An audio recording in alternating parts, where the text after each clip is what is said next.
Well, hello and welcome to another episode of Ask Two Lawyers. Stuart, how you doing? I'm doing good. How about yourself? Doing good. And Eric, still on some remote location. Yep. Yeah, I'm like Margaritaville, actually. Like I That's said, right. I don't know if I'll wake up tomorrow or what I'm going to do, but maybe I'll have just more margaritas here. There you But, go. Just hanging loose. Yeah. Yeah. Yeah. Well, So somebody, this guy, he builds a fortune yeah. of almost $300 million. Yeah. And he does it singing songs about being relaxed and cool and just hanging loose. And Right. and he gets a following, and they follow him from concert to concert, that the parrot heads, I guess. Yeah. This guy was worth $300 million when he died. I mean, amazing. Yeah. It is pretty amazing. I mean, he's doing something right. I mean, he figured it out better than I did to be able to make money doing that. That's pretty interesting. Producer Eric, can you put up a picture of Jimmy Buffett and his wife, Jane, who's still living? Jane's still alive, and Jimmy has sadly here's some passed on. photos of the two of them. Okay. Very nice, sweet looking couple. Yes. Yeah. They're married like 47, 48 years. It's a something long like that. time. Yeah. Yeah. Yeah. So, There's all right. Jimmy So in we have all Jimmy and all his Jane. glory. So Yeah. Jimmy passes away, Keith, and apparently he had a trust that he puts this $275 million fortune in, and he puts a trustee in charge of his wife, essentially, of what his wife gets from the trust, right? Yeah.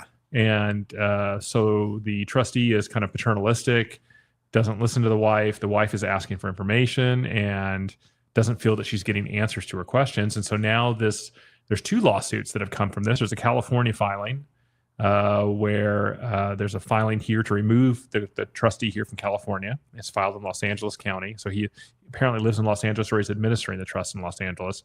And then he went ahead and filed what we call a retaliatory trust contest removal. And I don't know who filed first, but somebody filed first. And whoever the second one was, that's the retaliatory trust removal. And that was in Florida. Yeah. And that's against Jane, who is apparently a co-trustee of the trust, but yet has no knowledge of anything that's going on, or information or documents. Yeah. Apparently the Florida action was filed first on June 6th, and then Jane files on June 3rd. So Jane retaliated. Just barely. Yeah. Right. By one day. Okay. And the other trustee is Richard Mosenter. So that's the co-trustee with Jane. And he's a CPA of some kind or something. Yeah. CPA, and apparently a friend of Jimmy Buffett's, so he alleges.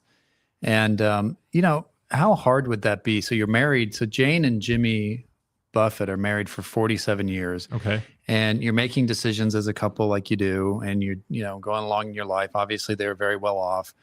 And then your husband dies, and suddenly you're co-trustee with this other person, this Richard Mosenter. And apparently, obviously he sees things a little differently, and he thinks that he's sticking up for what Jimmy wants. I'm going to do what Jimmy wants.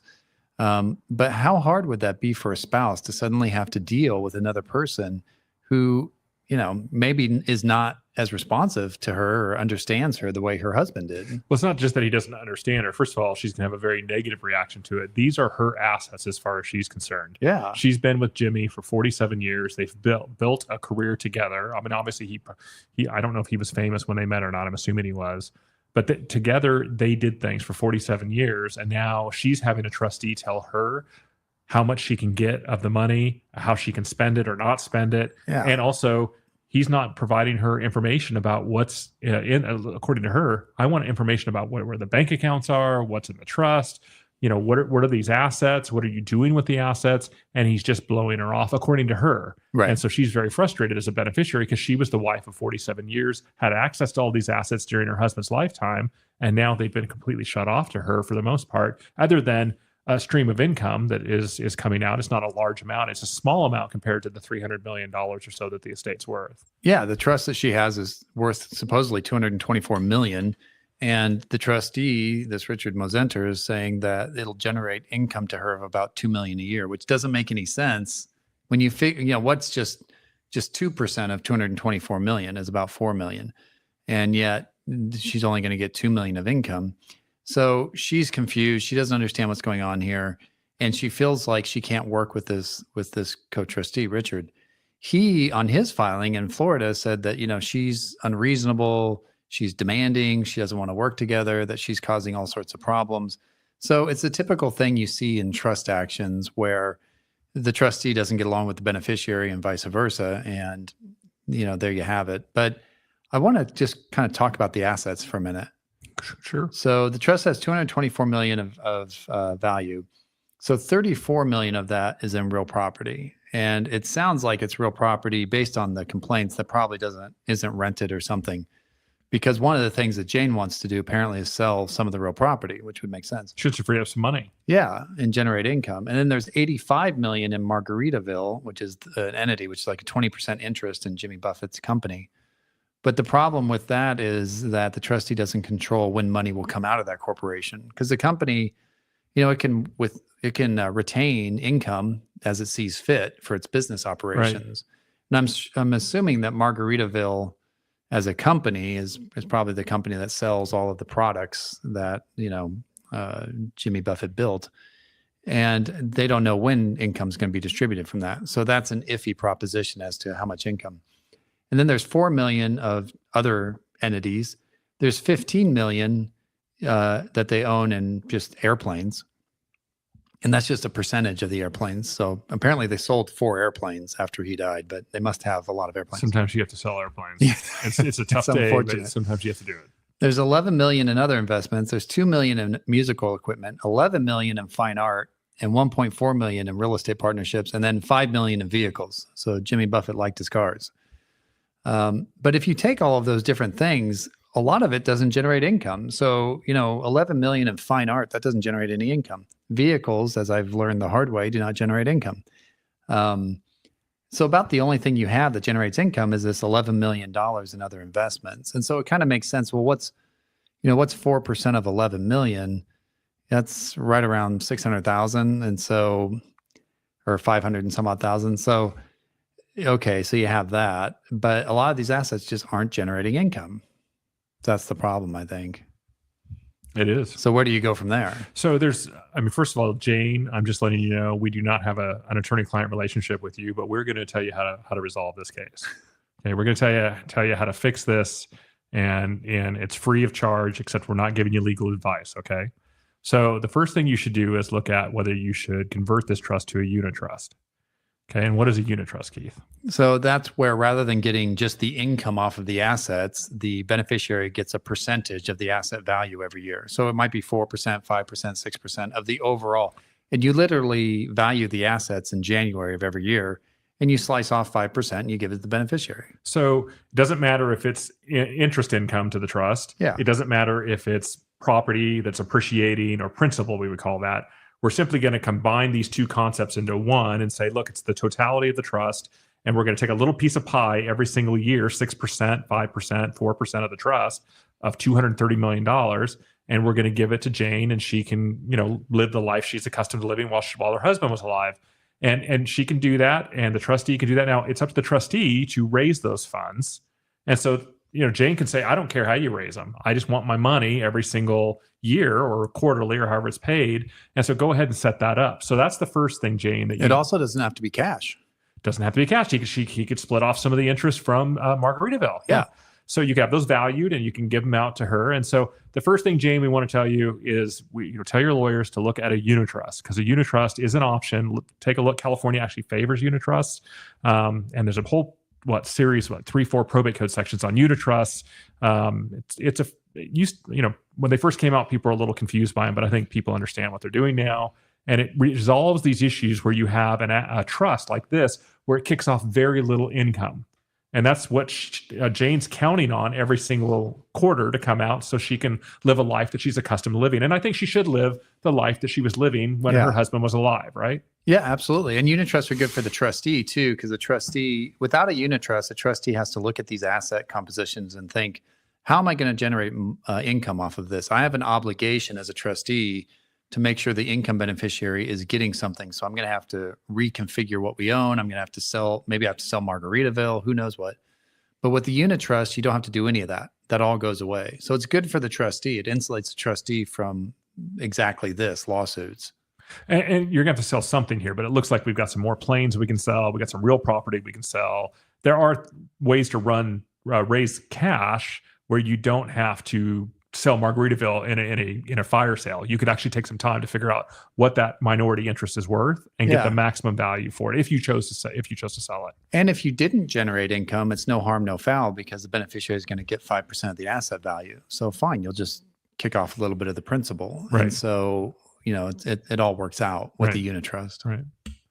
There is a, oh, go ahead, producer Eric, welcome. Well, I was going to say, how about, thanks. A little bit more of the groundwork here. So Elaine wants to know, does Jimmy have kids?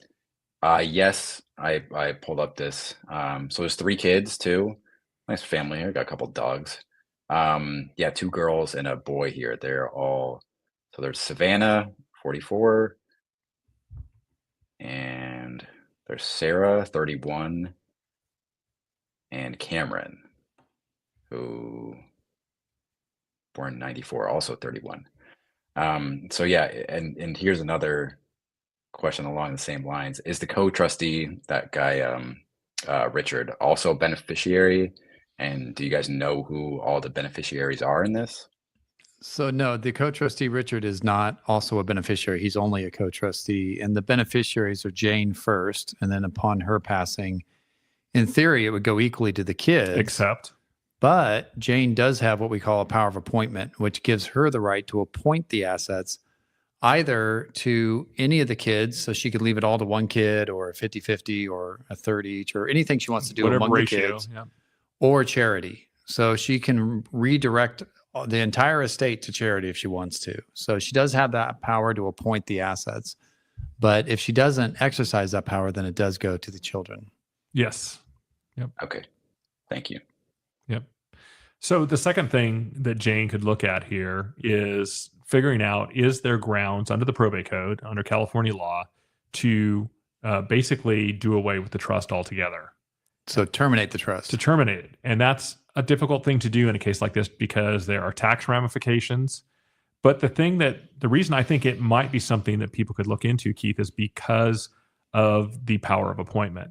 Because you don't have any remainder men that are going to come forward and say, hey, I need to be paid before we can get an agreement here. And most people aren't going to understand what I just said there. So maybe you could break it down for us. What are we talking about? The remainder men, Jane, how does all of that work? Well, under the California probate code, you need it. Well, of course, this is a Florida trust, but they probably have a similar provision. But let's talk about how it works here in the California probate code, because they filed here in California. The termination of the trust would require either an agreement of all the beneficiaries. And so now what you're saying is, well, we know we have Jane as a beneficiary. We know we have the kids as the remainder beneficiary, but she has the right to vary that. So what if one of the kids agrees with her, but the other 2 don't? Well, I mean, all she has to do is appoint the assets to the one kid who agrees with her. And there you go. You have all the beneficiaries agreeing. Yes. And so you can vary who you're giving the assets to, so you can control, who agrees with you and who doesn't, or cut out who doesn't, or whatever. So the first option is, if all the kids agree, Jane agrees, they all say, look, this trust is, causing us too many problems. They can go to court, and on a court order, the court has the discretion. It's not an absolute right, but the court can choose to allow the trust to be terminated, and then the assets pass out to Jane. Mostly to Jane. She probably would have to slice off something for the kids, and that would be one way to try to get it out of this trust. Then the other way is change circumstances, and that's a concept where something has occurred in this trust that the settlor never could have anticipated, and it's thwarting the purpose of the trust, which arguably the fact that, these co-trustees are not getting along, it's turning into a nightmare, that could arguably be changed circumstances. But again, it's at the discretion of the court. The judge can do it or not do it. So Jane, I think you've got 2 really good options to look at there. And I think a lot of people would say, hey, well, let's try to terminate the trust. Let's do away with it. And let's just get a distribution out to Jane. But there are a lot of tax attributes that would hit a state tax standpoint because right now she's using the marital deduction with the marital trust. And so that may not be the best bet to go after. That may not be the best bet for her to take, because if you could get a good trustee, let's say an independent fiduciary that comes in and replaces both she and this other current trustee, and you convert to a unitrust, well, now you're talking about what, $5 to $10 million a year that you could kick off, and she can, live the life that she's accustomed to living, and she doesn't have to deal with all the headaches. Somebody else will deal with all of that, and then she can decide if she's going to appoint the assets to all 3 of her kids, 2 of her kids, 1 of her kids, what ratio between the 3 of the kids, or charity. And so that's something she can contemplate on, and she can live a good life in the meantime. So that to me would be the more ideal choice. That's me. I mean, everybody's different, but the way I look at it, I think the unitrust would work really well here. Yeah, I think that's right. There's another benefit of having these assets in trust for her benefit and the kids' benefit is creditor protection. And so I think you could terminate the trust. You would still get the marital deduction, but you don't have any ability to plan for future taxes when it passes down to the kids that way as well. But creditor protection is a big issue. So, if you want to protect, and it's something that you can get creditor protection when you're getting assets from somebody else. So these assets are coming from Jimmy Buffett, going to Jane, and ultimately to the kids. And so that's where the creditor protection works. You can't do that for yourself. So you can't create a trust and protect it from your own creditors. A self-settled trust? Yeah, self-settled trust. So this is actually, it's not a bad setup for Jane if it works, but she needs a trustee that works with her and who she can work with. And this trustee, Richard, he also filed to remove Jane, and Right. he's talking about, that she's demanding and all these things. She's a beneficiary. She has a right to be demanding to some extent. The trustee kind of has to put up with that. And she's also a surviving spouse. And so as a judge, I think I would say, well, you kind of have to, give her a little bit more information and control than you're doing, because I don't think it's fair and she's not going to take it well. But do you think that the judge would come in here and just remove both of them and put in somebody else, or how would a judge look at this? I think so. I think if they can't end up agreeing between themselves how this is going to go forward, which they should do a mediation, see if they can resolve this case. They get a good retired judge to come in and help foster a resolution they can both live with. But if a judge, I see it happen all the time in court, where the judge is like, look, I'm not going to take sides of the wife. I'm not going to take sides of the current trustee who was ostensibly a friend and a confidant.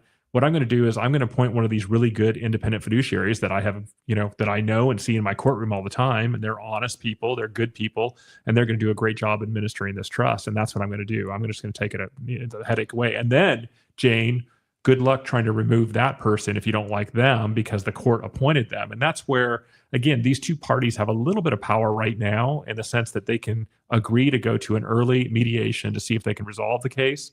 Chances are they can resolve it. Most of these cases like this can be resolved. There's usually a payment of money that happens to the current trustee to pay them for their time and efforts and everything they've done. And then the wife usually gets to pick her trustee, or they could agree to petition the court to see if they can terminate the trust. Again, I think this is a little complicated, being it's $230, $270 million trust. There's a lot of issues on the line for termination other than just getting money out to Jane. So I'm not sure that will work, but that's certainly something you'd want to look at and analyze and look at your options and say, can we do that? Yeah, the one thing that did concern me a little bit is I was reading Richard Mosenter's complaint. And to be honest, he's trying to remove Jane, and he's trying to say that she's been difficult and she's gotten in the way of the trust administration. But then he also made a comment about how Jane has threatened to disinherit her daughter, Savannah. Right. And that's something that Jimmy Buffett never would have wanted. Right. And I kind of felt like that was a little bit of a paternalistic comment on his part, because quite frankly, she's got the power to disinherit one of her children if she wants to. And whether she's threatening to do that or not threatening to do that, in my mind, it's a little irrelevant, because as a beneficiary and as a surviving spouse and as somebody who has a power under a trust, a power of appointment, she's got the power to do that. So why are you even mentioning this? Why are you bringing this up? Yeah, we talked about that earlier, Keith, and we don't like the fact he's not a family member. He's a friend, apparently, or maybe he's a friend of a friend.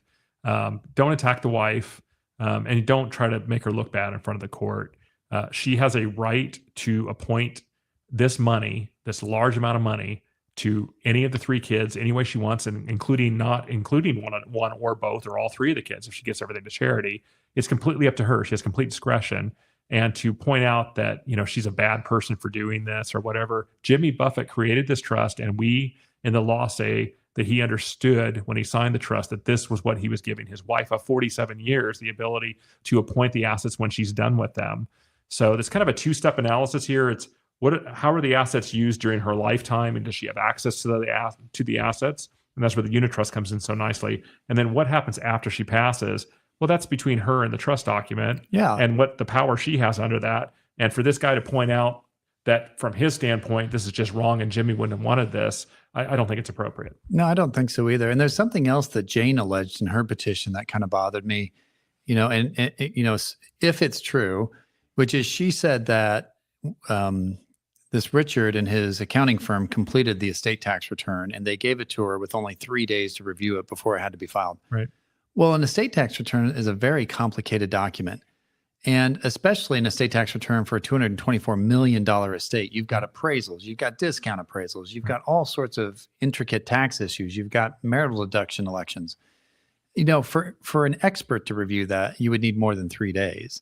But certainly for a person like Jane, who doesn't sit around filling out estate tax returns all day, I just think that that's not very reasonable. And you could have provided a draft return before you gave her the final. I mean, you have, 18 months or 15 months to work on an estate tax return. I mean, give her drafts, give her the appraisals as they come in, give her information so that she's not just completely left in the dark. So I don't know if that's true or not, but if it is true, that would be a little concerning for me. And if I was a judge, I wouldn't care for that if I saw that. Yeah, the relationship between beneficiaries and trustees is always complex. And trustees are generally saying no to the beneficiaries, and the beneficiaries don't like it. And here it's even harder because, again, Jane could go to her husband before and say, hey, I need more money for X, Y, and Z. And her husband would say, of course, we've earned this together. It's your money. But because the estate planning that had to be taken into effect because of the inheritance tax, the death tax, however you want to view that, there was a lot of strategy set up in setting and putting those trusts together so that they could eliminate the majority of the estate tax. So if we come in and start monkeying with that to try to undo it, what are the outcomes of that? Do we have to end up paying more tax? Do we have to do an amended return? Those are things that probably most people don't want to get into. Right. And then the other thing that she raised that was a little concerning is that she suggested, apparently in her allegations, that they sell one of the houses that's in the trust that's on some island. And she goes, it costs $300,000 a year to maintain this house. Let's just sell it. And then we can take the money and we can, invest it. And apparently Richard, as the co-trustee, said, no, we need to rent it. It's better to rent it. But he didn't articulate why it's better to rent it. And so she was trying to get more information on why that was. And he never told her why rent it rather than sell it. And I think those are the types of things that build animosity between a trustee and beneficiary. It's at least have a good reason. Do your homework. Talk to people, have an analysis, talk to an expert in that area, be able to show why you're basing your opinion on this. And don't just say, well, I think it's better to rent it, and then don't return any phone calls for a month on why you think that. So that was part of Jane's allegations. And again, as a judge, I think that would really catch my attention. Yep. So I anticipate that either they'll work it out together in a mediation and they'll figure out how to move forward with perhaps a unit trust idea of some kind. And if they don't work it out, then I anticipate, whether it's Florida or California, I anticipate a judge at some point is going to say, I'm not going to pick between the two of you. I'm going to appoint somebody that I have faith in that can do this job. And that's what I'm going to do. And then again, hey, Jane, I'm just letting you know, if you come back into my courtroom 3 years from now and you're upset at the person I put in there, I have respect for this person. I put them in there because I knew that they would do a good job. So you got to kind of pick your poison here. Right. Yeah. Because then you're going to be stuck with them. Yep. Okay. Alexandra wants to know, so what's the difference between a trustee and a beneficiary? And before you guys answer, Kelly jumped in and said a trustee administers the trust assets and the beneficiary inherits the trust assets. A person can be both a trustee and a beneficiary, or just one of those. Boy, you guys have anything else to add, or did Kelly nail it? Kelly, thank you. Can you answer some more questions for us? That's very well done. Yeah. A fellow Davidson. Fellow Davidson. Nailing it. She has another question here, or more a comment too. She says, I don't understand why one co-trustee has access to information that the other co-trustee doesn't, especially if that co-trustee is also a beneficiary. Yeah, nothing's getting past Kelly today. I know, that's exactly right. I mean, that is the question. Why? And the funny thing is, this Richard Mosenter was complaining that Jane isn't coming in and helping as a co-trustee. But of course, Jane's response is going to be, yeah, but you're not giving me any information. Yeah. You're not letting me in the door. Yeah. So what am I supposed to do? Yeah, Kelly, you make a really good point. And if we were representing Jane, we'd be coming in saying we are a co-trustee. We're entitled to the books, to the records, the financial statements, to the decision making. And then when you get a deadlock between the two trustees because they can't agree on anything, that's again a reason why a court would say, I'm removing both of you, I'm suspending both of you, and I'm putting in one person that I know can get the job done, or I'm turning this over to Wells Fargo or Bank of America or JP Morgan Chase or whoever their wealth group is. They're going to administer this trust for you, and they're going to be slower probably than this Richard Mosenter, is it? Mosenter. They're going to be slower getting back to you, but they're going to do everything by the book. Right. And so they'll make sure you get your money. And really, I think that's, at the end of the day here, if I was Mosenter's attorney, I would say, look, you need to shower them with so much information right now. Give her the information she's asking. Give her everything. And then let's propose the idea of getting with a retired probate judge from Los Angeles or Florida, whatever, and let's sit down and let's get everybody together. You can do a mea culpa. Sorry, Jane, I should have done better. Right. But what can we do to work forward on this? And I'd still like to remain trustee. If I can work this out to where I'm getting you $5 to $10 million a year, is that going to be okay with you? And my gut tells me if you show somebody a little bit of respect and dignity, and they go 5 to 10 million, yeah, I could live off at that. It goes a long way. Yeah. Well, that's the other thing too, is not everybody's equipped to deal with different personality types. So, and again, I'm sure if I was in Jane's shoes, I wouldn't be real happy with this whole setup either. Right. So she probably is being a little bit aggressive in her approach. I wouldn't be surprised by that. But you have to look beyond that and say, well, why? Why is that the case? She sees these as her assets. Yeah. And you're standing in the way of them. Yeah. I mean, yeah. How about this question? Would you advise a corporate trustee might be good in a situation like this? And this guy is not, you wouldn't call him a corporate trustee, would you? Because he was like, he was someone they had worked with already.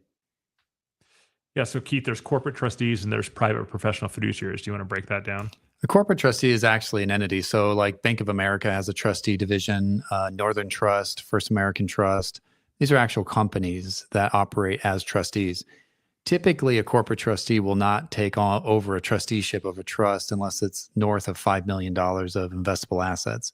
And some of them will not touch any estates that have real property. They only want investable assets. But others will, like Northern Trust will do real property, for example. But that's what we're talking about as a corporate trustee. They're the big corporate entities that serve as trustee. And a private professional fiduciary is how are they different than a corporate trustee? It's somebody who has a licensure through the state to be able to act as trustee. And if you act as trustee of more than 5 trusts in a year or something, you have to be licensed to do that. And then you're what we call a private professional. So your job, what you do for a living, is you act as trustee for people of their trust. And they also typically will act as executors of estates too. But that's what you do for a living. You're not a corporation, so you don't have the backing of a big corporate conglomerate behind you. But you are trained and you are licensed to act as a trustee. So assuming for easy math, since we're not very good at math as lawyers, so $100 million trust, how much would a corporate trustee be paid per year to be that corporate trustee? And compare and contrast that with how much a private professional fiduciary would be paid for the same or similar services. It's hard to say. $100 million trust. I mean, a corporate trustee takes a percentage. So typically it's going to be about a 1.5% to 2%. So a trust that large, I mean, they're probably going to get about $1.5 million a year at least to administer that trust. And then the private professional, typically it just works on an hourly basis. So how much time have they devoted to it? I don't think a private would be able to bill enough to get to $1 million, but it probably could be several hundred thousand, maybe 500,000, let's say, on just a private trustee. But the private trustee also doesn't have kind of the resources for the larger estates that the corporate trustees do. So I think, most people view it that, at some point when you get into the hundreds of millions of dollars, a corporate trustee is probably the better way to go, but not always. I mean, there are private trustees out there that'd be very good for those estates too. Yeah, I like corporate trustees. I don't like how slow they are. Yeah. I mean, everything is just mind-numbingly slow, but everything's done right for the most part, right? Yes. Whereas a corporate trustee, a private professional fiduciary, PPF, you can get them on the phone usually within a couple of days. You can get an email to them. You get a text message to them. And most of them want to work well with the attorneys. And they don't want to work with your clients, so they'll work with the attorneys. Yeah. And that generally is a relationship that works really well. And they're also more flexible with the assets. So if you have a trust that has real estate or a corporate entity or something, they're more willing to take those on than corporate trustees are. Yeah. Here's a comment from Chenin. She wants to know if she and Jimmy were married for nearly 50 years, shouldn't she be able to work with someone she is comfortable with instead of being put in a position where she's uncomfortable? I mean, I think that's kind of the crux of the whole issue here and probably pretty common, unfortunately. Yeah, no, I mean, Keith, the question is, I think it's a good and fair question. How come I'm having to work with this a-hole that I don't like? And that's how the beneficiaries generally view it, right? Right. And here it's a surviving spouse. So, does she have her choice under the trust terms of who is her trustee? And then if she doesn't, what can she do about that? So I'm assuming she doesn't because she would have exercised that. There is a trust attached to the complaint that was filed in Florida. I didn't drill down on the trustee terms, but the term that should be in the trust that probably isn't is you can give somebody in Jane's position the power to remove and appoint trustees. And so if they had given her that power, she could have simply removed Richard Mosenter as trustee. And typically it'll say you can appoint a successor, but it has to be somebody who's qualified, or it has to be a corporate trustee, or you can set parameters on it. But if they would have allowed her to have the power to remove Mosenter and appoint a corporate trustee, I think all of this would have been bypassed, this whole problem, because she would have just gotten rid of them and you put in a corporate trustee. And if you didn't like that corporate trustee, you find another one. But I think that those types of provisions, especially for surviving spouses, are good because it's a safety valve. And maybe Richard Mosenter is being removed in his mind unfairly. But why go through all this fight? As that comment pointed out, you're talking about a spouse that's been married for 50 years. Shouldn't she at least have the power to say, I don't like this person, I can't work with them, let's remove them and put in somebody else? Mm-hmm. I would think so. It's a nice safety valve to give and maybe you give her, she can transfer once a year, at most, but at least then you give her the option to say to a trustee, hey, I don't want to remove you, but I need you to meet my needs here. And again, I think the unit trust is just such a great idea because you're going to be able to give her a lot of money and from a trust of this size. And I know there are tax ramifications too, though, that have to be taken into effect. But somebody smart can figure that out. Yeah, can pencil out the best way and most efficient way to get her the money. And it could be that maybe you're not making distributions to her completely, but you're making things available to her. Right. The use of cars, the use of planes, the use of real property. And those aren't perfect, but the thing we like about those is the creditors' protections that are built in. Yeah. And so that there's the great thing about it is these two people, if they would go sit down right now with with their lawyers and with a really good probate judge that's retired, that's seen this case, and maybe a counselor 1,000 times, and maybe a couple of counselors, they could resolve this issue. This is not Baldoni versus Blake Lively. This is a fairly easy thing to resolve. Yeah. And hopefully they can figure it out. And maybe if she says sell a house, take some of her ideas. Well, and that's the other thing I wanted to talk about is that everybody has their own set of values, including trustees, including beneficiaries. And the problem is, in my mind, in these trustee cases where the trustee is doing things that's upsetting the beneficiary, many times the trustee is using their values and their judgments on those values for the beneficiary, and the beneficiary doesn't share those values and doesn't share how. So Richard's thinking, I really want to make this a productive trust, and so we're going to rent out the house. And she's saying he's just, in her mind, he's not even listening to me. He's just completely discounting me. I want to sell that house because he's telling me he can't raise enough income. I'm trying to help him figure out how to get me income. And so you can see how this relationship deteriorates fairly quickly. Yeah. And any relationship is going to break down if one of the people feel like they're not being heard. I just want to give a quick shout out. This was Heather. She said, thanks for covering this. She was the first person to leave the comment on one of our videos last week. And she was, asking to talk about this. So I'm glad you're here. And she later went on to say, I'm shocked at how few income producing assets the trust has. You think they'd have 20 to 40 million in stocks and bonds. And I remember it's on our page somewhere, but there's a video where you guys were talking about celebrity estates and things that you had worked on. And you guys were also kind of shocked at the assets sometimes. Yeah. Well, one of the things that the trustees are obligated to do is follow the Uniform Prudent Investor Act. And the Uniform Prudent Investor Act is that you have to take a look at all the assets in the trust, and you have to ask, are they set up in a way that are going to be able to, for me to be able to follow the terms of the trust for the beneficiaries? And so here, obviously, income needs to be produced unless you pick the unit trust option, and that's more of an academic issue. So, when you're looking at all these assets, and whoever asked that question, they're right. There should be a whole lot more stocks and bonds, and those stocks and bonds can be used to kick off income to Jane. And then there's also, you could make principal distributions to her again if you selected the unit trust option. So that seems to be the makeup of the assets here. Did Richard go through them? Did he look at them in light of the trust terms, in light of the needs of the trust beneficiary?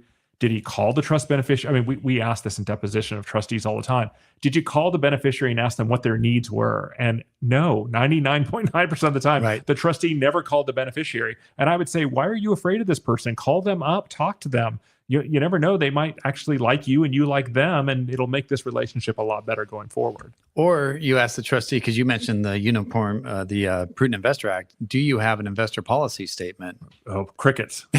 I mean, look at this estate. Look at these assets. They're not generating income. Right. If you're thinking to yourself, I need to generate income, like, how are you going to do that? What's your plan for doing that? I'm going to rent out a house. I mean, you're going to need to do more than that. And so then the question becomes, did you come up with a plan? Did you write it down? And did you execute on it? And I think the answer here is no. I mean, hey, if you were a rock star, would you be like, heavy into the stock market? I don't know if you can call him a rock star, a yacht rock star. He clearly wasn't, but the trust that when he dies, and the trustee still is under this obligation to sit down and read the trust terms, which that's the other question you asked. When's the last time you read the trust? 5 years ago. Read the trust, understand it, and then try to implement a plan that helps the beneficiary get the fullest amount of what they would be entitled to as a beneficiary. Yeah. And I think when Jimmy Buffett was alive, his interest in Margaritaville, apparently in the last 18 months before his death, it kicked off something like 15 million. Right. So it worked great for him, right. But he probably had a say in what was being distributed out of the entity, whereas now the new setup, they probably don't. Right. So things change. Doesn't the spouse get an unlimited spousal exemption? So if you were to take far and above and in excess over the applicable exclusion amounts, which would be what, 24 million bucks, don't you get the unlimited spousal exclusion or deduction? Yes. Is it a deduction? I suppose it's a deduction. It's a marital deduction. Yeah, you would get that. So you could postpone the estate taxes until Jane's death. Yeah, whether it's in the marital trust or whether it goes out to her individually, there's no estate tax as long as she is alive. So all assets that go to a surviving spouse are free of estate tax. Yeah. So I mean, it seems to me that this gives them a lot of room to sit down and work out. Hey, we're going to give you 20 million right now, right? Which is a small amount of the overall trust, and then we're going to make sure you get 5 or 10 million a year, and we're going to, we're going to be responsive to you as well. And it gives her breathing room, right? Yeah, if she got 20 million now, at least it gives her some breathing room. I would hope. Again, I don't know how much she's spending. These are first world problems, I will say, but the law looks at this and says, she should live according to what the trust terms would want her to live to. And Jimmy Buffett, if he dies with almost 300 million, 250 million, whatever it is, you would think that she should have a pretty good share of that during her lifetime. Yeah, that's right. I mean, Eric was just complaining to me the other day how he can't live on 2 million a year. So I mean, we all feel it. We all get it. Yeah. Hey, I know it's hard. How's your private jet doing, Eric? Did that get you out to New England okay? It's in the shop, actually.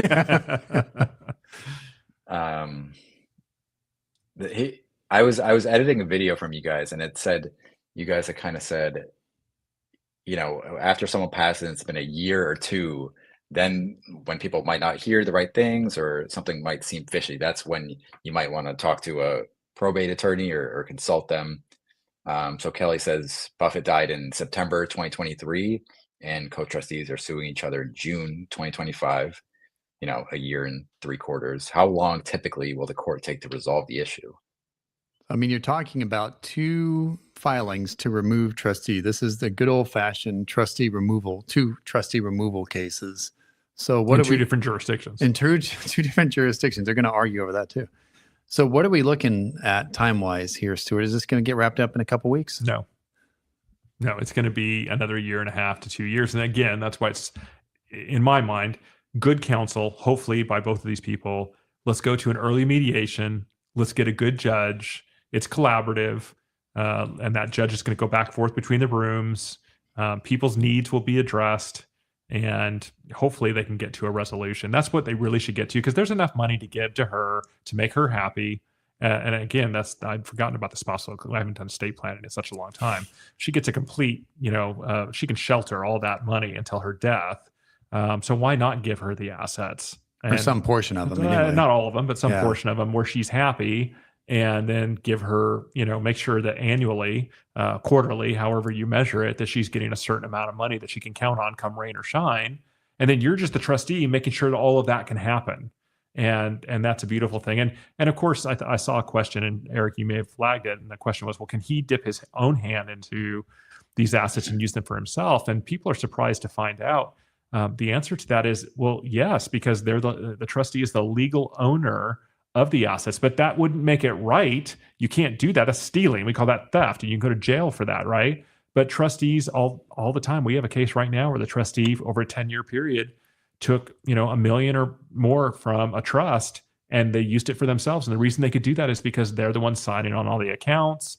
They own all the assets, but they hold them for the benefit of somebody else. And that's why we have fiduciary laws, probate code sections that put trustees, give them obligations that they owe to the fiduciaries, because you'll never treat someone else's money the same way you would treat your own. Yeah, you always talk about other people's money. Yeah, so we have to force people to take care of other people's money through fiduciary obligations, right? Yeah. And if you don't meet your fiduciary obligations, not only can you be removed, you could be surcharged by the probate court, where you have to reach into your own pocket and pay back for the losses that you helped to garner for the trust. Right. And then if you steal stuff, not only are you going to have to pay it back, but you can get treble damages, you can get punitive damages. I mean, there's, if you're a trustee acting badly, you can get in big trouble.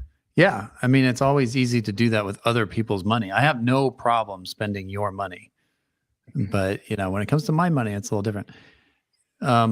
There's something else that you mentioned there. Let's skip my mind now. All right, carrying on. Okay. I also have the question: will we, the public, be able to follow this case to the conclusion? Haley has that question for us. Like, I'm assuming the settlement numbers and all that. Yeah, it's hard to say. I mean, the filing in Los Angeles County courts and the Los Angeles County probate court, we can monitor the filings and see what happens. But if they settle, we wouldn't know probably, unless they go in for court approval of the settlement, which does happen fairly often, but not all the time. So we'll have to kind of see how that works.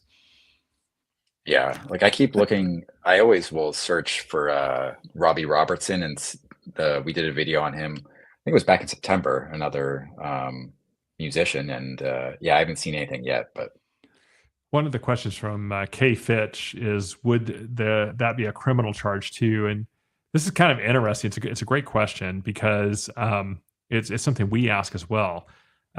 If Keith and I went into Bank of America in about an hour from now, and we held Bank of America up and we stole $10,000 from the tellers, and we got caught, because we're not very good at robbing banks, we could go to jail for a minimum of 20 years, right? It could be more than that, but it'd be a minimum of 20 years that we'd have to go to jail.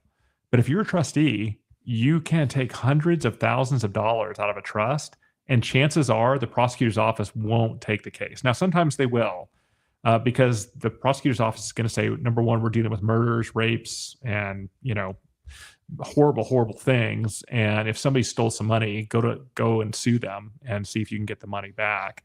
I don't know if you've seen that change or not, Keith. I have not seen that change. I don't feel like the authorities have the capacity to take on financial elder abuse cases, or just take off plain old theft by trustees.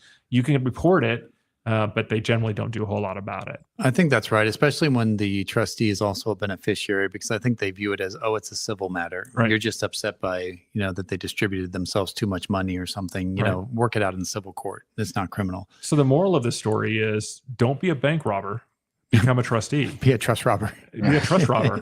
and right. And apparently so. No, we actually have a friend, a former FBI guy, and we see him once a year out in Hawaii when we do our stuff out there. And I asked him this question once, because he's FBI. I'm like, if I rob a bank, I go to jail for a very long time. I rob a trust, I mean, I might get away with it. So he agreed. He did. He said it's frustrating. Yeah. Jeez. And people are surprised that these cases take, a year and a half to 2 years to go. Because, I mean, we see like in the Lively v. Baldoni, that case is going to trial in like a year in New York federal court. Like, why does it take two years or more to do a case like of trustee removal? That's a very good question. Federal courts generally move fast, and it's probably because the volume of cases is lower up there. And they have a lot of resources perhaps that the state courts don't have.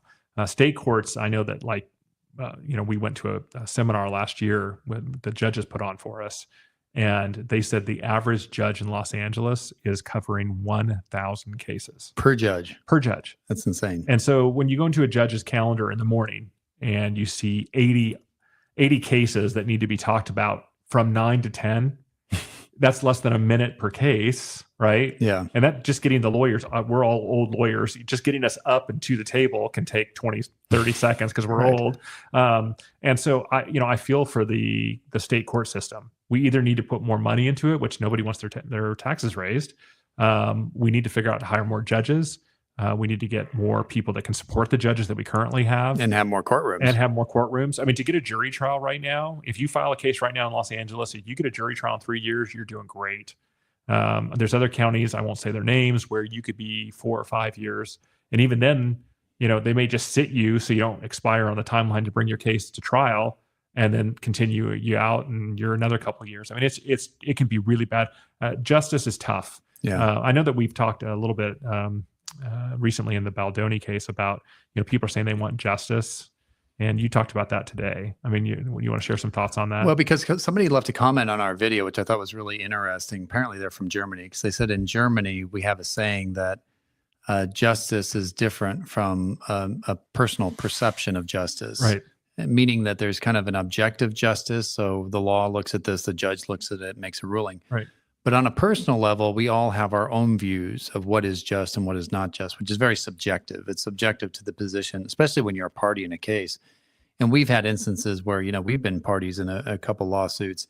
And, I feel very strongly about what justice is in those cases. But it's very different when you're operating as a lawyer for somebody, because you have a more objective view. Right. And you can say, well, that's not exactly what it is. So it's kind of an interesting concept that you can have an objective view of justice and a subjective view of justice. Yeah, and I think that our justice system is a good one. There may be better ones around the world, but it's a good one. But to actually get justice, whether it's the objective standard or the subjective standard, in a case that gets filed in California, you're looking at a minimum of 2 to 3 years. Yeah, easy. And then On a civil case. And even then, the judges are busy and then they're overworked, and so they're doing their morning calendar. They're doing the best they can. They're making rulings the best they can. That goes to 11 p.m. Right. And then they can get in half an hour with a jury or a bench trial, and then they got to go to lunch. They've got to give their staff a break because there's required break. Those are normal. And then you come back at 1:30. And you might get another hour in, and then you got to take a break, and then you might get another hour in. So you get 2.5 hours of trial time, and that judge is spent by the end of the day because they've been going 100 miles an hour all day long. And by the way, during their breaks, they're back in their chambers taking phone calls. Right. They're signing things. I mean, it's everyone says, "Oh, I'd love to be a judge." No, it's a thankless job. Good luck. Yeah, it's a thankless job. Yeah. I mean, I said this before. Have they tried just putting a flyer in the courthouse window that said "help wanted" or like an ad out in the classified section in the newspaper? Well, it's a little thing called politics. Yeah. Jeanette wants to know: have either of you clerked with a judge? I have not. Yeah, that'd be awesome to do, but no. Yeah, there's lots of lawyers that do that out of law school. They'll go clerk with the judge, and it's an invaluable experience. How about this? Some building blocks. Is there a certain net worth at which you would recommend a family to set up a trust? Kind of depends on what state you're in, doesn't it? Yeah, and it's like, for example, in California, if you have more than $208,000 in the bank, you're going to have to go to probate if somebody dies with that much money, or if you own that much in a house on equity. Which is not that hard these days to have a couple $100,000 in equity. When you say go to probate, you mean have a probate court administer your estate after your death? Right. And so you have to go through the probate process with either a will or an intestate estate. So to get out of that, you can set up a trust, right? Yeah, set up a trust. So I would say that if you have a couple $100,000 of equity in your house, or if you have other assets in excess of a couple $100,000, you really should consider setting up a trust. How much does it cost? Obviously, estate planning lawyers are all over the place on this, but a good, decent estate planning lawyer to set up a living trust, a pour of a will, and durable powers of attorney for health and assets. How much are you looking at there? It's probably 3,500 to $5,000, I would That guess. sounds about right. I mean, we don't do that anymore, but I think that's still kind of the going rate, and really, it's worth every penny. Yeah. And then if you're a high net worth individual, it could easily be much more than that. But again, it's important, like Jimmy Buffett, to have these things set up so that the courts can at least look at what the intent of Buffett was to make their decisions. Well, and I can't tell you, I mean, we've had multiple instances of high estates, like I'm talking 20, 30, $50 million estates where they didn't even use a lawyer to set up a trust, or they didn't do it right, or they tried to do it themselves. In fact, we're working on an estate right now that's in excess of 60 million, where the person had a trust drafted, never signed it, and ended up dying without anything. It's like, what is going on? Yeah. This may be I mean, there's abundance of videos on the website and on the YouTube as well, but this may be a topic for another day. But how do you choose a trustee, and what do you look for? I mean, it's all over the place. I'll tell you how most people choose trustees. They look at their family members. And usually it's if you're a parent and you're doing a joint trust with your husband, and husband and wife are doing a joint trust, they choose whatever child they think is the best for it. Usually the oldest child. It could be the oldest, but if the youngest is a lawyer or some business background, they'll go with them, depending on who that, it could be the middle child too. And they think that, they think the kids aren't going to, they think the kids are all going to work together beautifully. And maybe in some cases they do. But in many cases they don't. And when mom and dad are gone for some reason, those are very raw emotions that people feel. The patriarch and matriarch of the family are no longer there. And maybe some things that had bothered you through the years that you never said anything about, all of a sudden those come to the surface. And now you've got kids warring with each other. And that's why in a lot of our cases, Keith, when we see this happening, we call up the other lawyer on the other side and say, we do not want us to destroy this family. There's still room to save this family. They're all they have left. They don't have mom and dad anymore. It's just the 3 kids. If we litigate this case for the next 3 years, they will hate each other and they will never talk to each other again. Let's get together and see if we can resolve it. And sometimes we get people to resolve it. And hopefully then we tell them to take a year away from each other, get your life going, and then at least try to reestablish a relationship, because that's the only family you have left. And you get to choose your friends, which most people like to choose their friends over having family. But family is important. I mean, I just, not to keep bringing it up, but I just lost my dad. And, I didn't realize how hard it was going to hit me. But, your dad and your mom are the reason that you're here. Mm-hmm. And so when mom and dad are gone, hopefully the kids can work together. And if we as lawyers can keep people from hating each other forever afterward, I feel like we've done a good job. Yeah, no, I think that's right. I was going to say, I know how not to pick a trustee, and that is don't just choose the oldest child. I think that it is better to go with a professional in most cases, but maybe give the kids the power to remove the trustee and appoint somebody else, right? Just in case there's any problems, right? Kay Fitch, I'd love a big question, and I meant that. I wasn't being sarcastic or anything, because I know these guys could go on for a while about that. They say no parent thinks things can go wrong. Yeah, I can. Yeah, that's the problem. And parents are not good evaluators of their children, to be honest. And so we've had cases where the parent they think that the one child who's responsible isn't. They think the child that is irresponsible is responsible. They think that all the kids are just going to do the right thing. They think that their kids get along when they clearly don't. I mean, parents just don't evaluate their children very well. So just go with a professional. Yeah.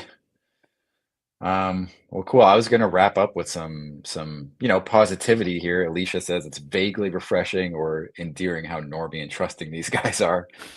That's nice to hear. Wow, Alicia. Jess is saying, I think that's a compliment. No, I took it very much as a compliment. Yeah, Jess is saying hi to us. EC says, I was just reading about this last night. I'm assuming the whole Jimmy Buffett estate case. Haley says, just want to say I really appreciate you both for discussing these things. Oh, nice. Thanks, Haley. I have so much to learn about this stuff. I've been wondering about this situation. Love your guys' coverage on different cases. Hoping you will cover Koberger case in August, even though he is probably 100% guilty. We talked about that one time, but what are your guys' thoughts on that, or thoughts on covering it at least? I mean, part of the problem for me, Keith, is that's not our practice area. I mean, we know the civil courts and we've been civil litigators for years. We know just about as much as the the other person out there watching it On criminal. on criminal. Yeah. And, it appears that the guy is guilty, dead to rights. And it's just a matter of, can the state prove it to a jury? And it looks like they have a pretty good chance of doing it with the DNA evidence. But, we could comment on it, but, I want to be genuine in the things we comment on. And I've been in a criminal courthouse, a handful of times. I've appeared in a criminal court. Why? Why were you in a criminal I was a lawyer. Were you wearing cuffs? No, I was a lawyer, but I even appeared in front of a criminal judge. I will say the criminal judges, the civil judges, I think they have more cases, and so you don't get to know them as well. When I was there, the criminal judge was like, "Hey, come on back to chambers," and I was just like me. I know. And so you go They back to don't do that in the chambers, civil and bar, they're like, yeah. tell me where you're from," and Yeah. I'm like, "You're What's interested in going on? me?" Yeah. But yeah. So the criminal judges, they were really Yeah. nice. Yeah. Yeah, well, I really have not studied up on that case at all. So, we can take a look at it and see if it's something we want It's to a cover. dark case. I know. I know That's the true. facts of it, but You guys aren't like forensics experts, no CSI or anything? No, but we did go against a lawyer once about a year ago that had retired from the police force, and he had worked. What is it that he was a specialist in? computer forensics. Computer forensics, yes. Yeah. And so He told us about it constantly. He told us about it constantly, and he was kind of sad. He'd only been a lawyer for about a year. So when it came time to designate experts for the case, he was going to try to designate himself as an expert, which, maybe people don't get the humor in that, but if you're a lawyer, you'll get the humor in that. You can't be a lawyer in a case representing a party and then be the expert in the case as well. Testifying expert. Testifying Yeah, expert, no, you can't. Although I did tell him, man, I'm going to love taking your deposition. Yeah. That'll be a lot of fun, taking your expert deposition, and you're the lawyer in the case. Kind of So- reminds me of Napoleon crowning himself as Yes, emperor. right. That's funny. Yeah, Dexter. I don't think anyone's Dexter here. That'd be funny though. All right, cool. Rose, this was from earlier. I'm actually really excited to hear about something other than Blake today. Need a long break after yesterday. I agree, Rose. Thank you. I think so. I think it was kind of nice to take a little bit of a breather today, let everybody, catch their breath. I know a lot of people are talking about Lively v. Baldoni today, and I've watched some of the content creators on that, but it was kind of nice for us anyway, just to take a break. We are thinking of coming on tomorrow, though. Yeah, we're thinking about coming on tomorrow at 3 p.m. Pacific time, and I think we'll have a special guest join us. And we're going to talk about kind of the aftermath of this ruling from Lively v. Baldoni and kind of take stock of where we're at. And then also talk about, where do the parties go forward here? If you're Blake Lively, what are her lawyers thinking? What is she thinking? And then, of course, if you're Baldoni and Wayfair, what are they thinking? And how do they want to move this case forward? And of course, neither side has full knowledge of what the other side's willing or not willing to do. But part of our job as lawyers is to turn the crystal. In fact, if we're Brian Friedman, we're literally putting ourselves in Blake Lively's lawyer's shoes and thinking, what would I do if I was them at this juncture, now that they've had this fairly devastating win against me and my clients? Are they going to bring a claim for damages? How are they going to bring that? Is it going to be under 47.1? I know there's some anti-SLAPP legislation as well for the New York Times and for Ryan. What's Ryan's last name? Reynolds. Thank you, Ryan Reynolds. And Senior moment. Yeah, I'm Wow. having a senior moment. So there's some damages there that people want to think about. And of course, Brian Friedman's got to figure out what would I do and how would I do it. And then of course, Blake Lively's team, they have to put themselves in Brian Friedman's shoes and ask, well, what are they thinking? And what's the temperature they're having? What's the conversations they're having? So you have to take your best educated guess. This is what we call second level thinking. And at second level thinking, we're trying to figure out what the strategy is on each side. And then you start to formulate your strategy kind of backwards from there. Yeah.